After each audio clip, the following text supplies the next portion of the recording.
Hi there, Sifu Slim here, and we've been in a pandemic, and the pandemic has changed the way people think about their jobs, about the work site, about their daily activities, and the idea of natural living, historic living, and what their mind, body, and spirit can actually handle and sustain and allow them to thrive. So last night I was at a restaurant and we started talking to the waiter, and the waiter said, of course, many businesses have shared this with you and with me over the last few years, they're short-staffed.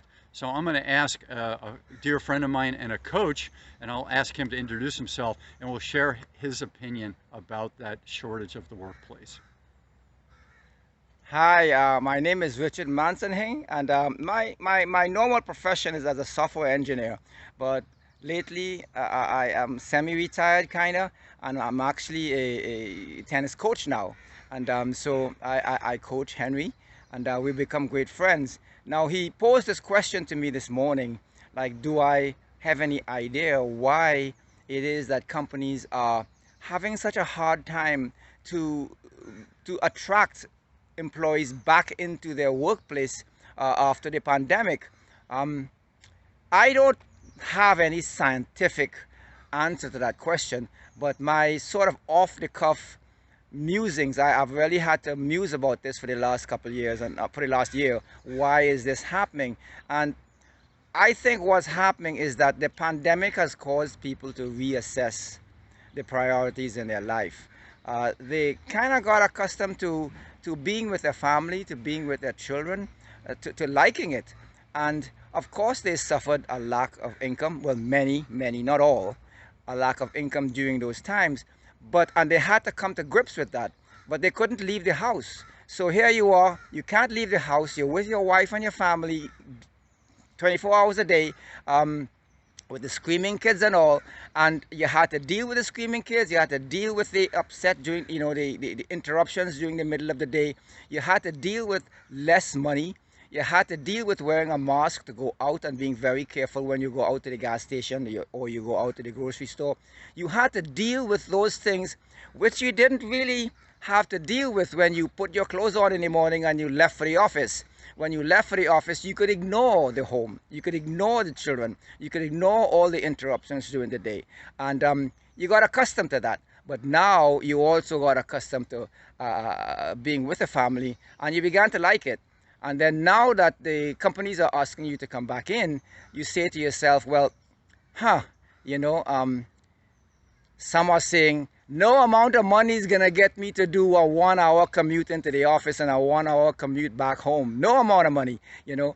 And then others are saying, well, you know, if I can stay home 2 or 3 days a week and then go into the office, just why do I need to go into the office every day? I go into the office, I go into my cubicle or my office, and I never see anybody throughout. I don't communicate with anybody. I sit in front of my computer, and that's all I do. So a lot of people are questioning, what is the real need to be in the office?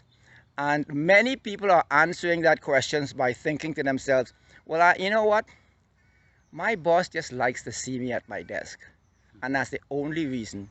It's control. He wants to have control over his staff. And he just wants to see the warm bodies sitting in those tables in front of the computers. But we never have any meetings or anything. We don't need to.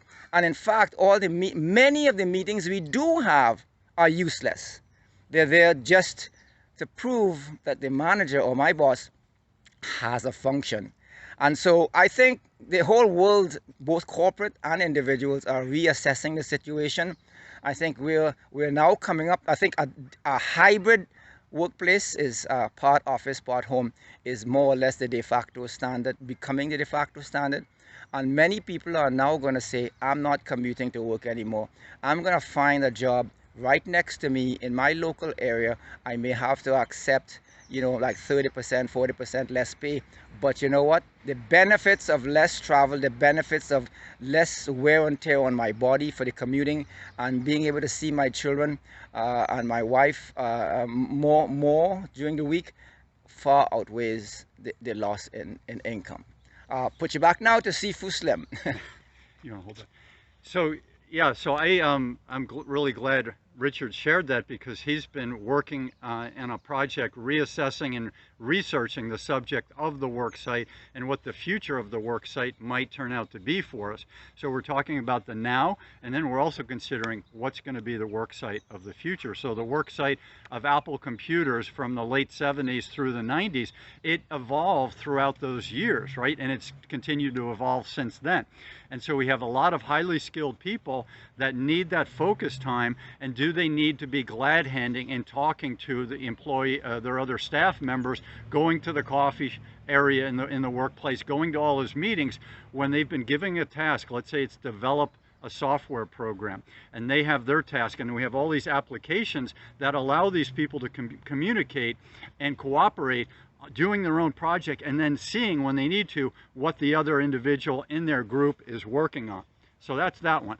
Now the last thing is money, and what would be your incentives to stay at home? So I'm going to tell you a story I heard.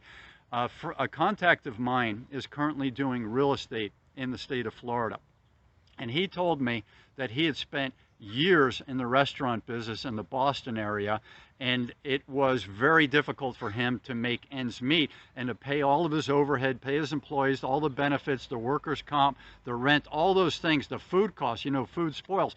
He said the restaurant and even the bar business that was part of his restaurant was always a challenge to make that monthly nut, they call it, to come up with the $10,000 or the $50,000 or $200,000, whatever that monthly nut is, to pay all those bills. And then he, being the owner, gets the money that's over and above that to allow him to pay his bills. So during the pandemic, his friend who had a bar and a restaurant similar to his got a check from the federal government, a relief check, because he was a business owner. Take a guess what that check was in Boston.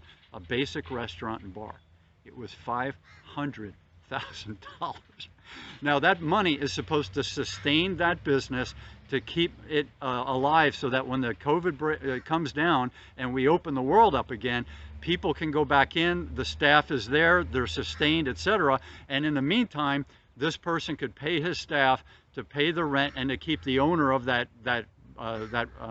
infrastructure, that building, him paid too, so that he's not getting kicked out during the pandemic. So money is an issue. Now, let's say you're working as a waiter and the hourly rate is somewhere around $10 an hour. That's, of course, very difficult to live on $10 an hour, even if you were living on your bicycle and in a tent, right? So now you've been given unemployment insurance for a period of time. Maybe it was 6 months, maybe it was a year, whatever it is. So you've been given this money, and now you can take a breath during COVID, you know, a careful breath, right? And now you can work on videos online, working on your skills, working on yoga, working on fitness, working on detoxing your life from some of the toxins that were in there, mental and physical and ingestibles, right? And so now you've changed your mindset about what you want to do with your life, what you want to do when you put your step forward, and do you want to come back to the original thing that was causing some discomfort in your life? That's the question people are asking of themselves. So any last comments from Richard about that?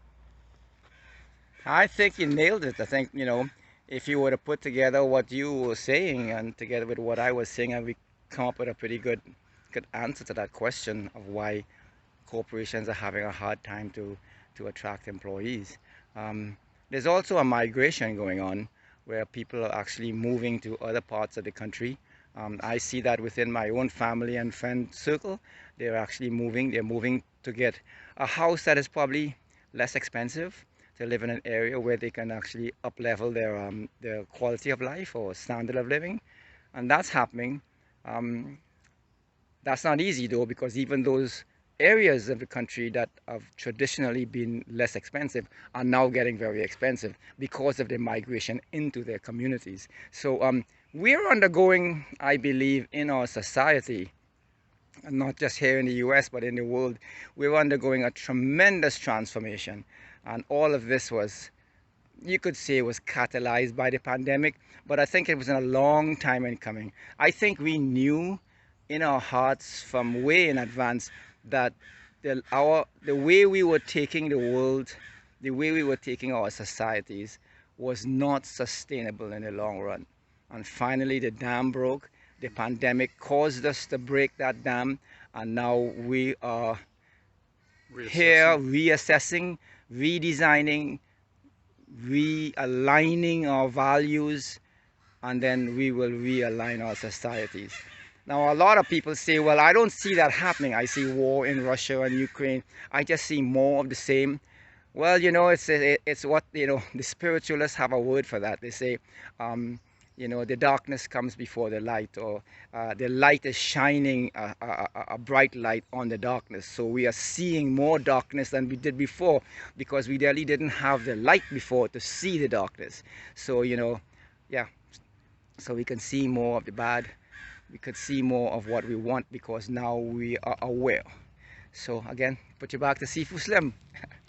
So all the best. Hope you enjoyed that. Please leave your helpful, respectful, and even silly comments below. Please like, please subscribe, and you can check out my books on Amazon. Just look up Sifu Slim, S-I-F-U Slim. Aloha.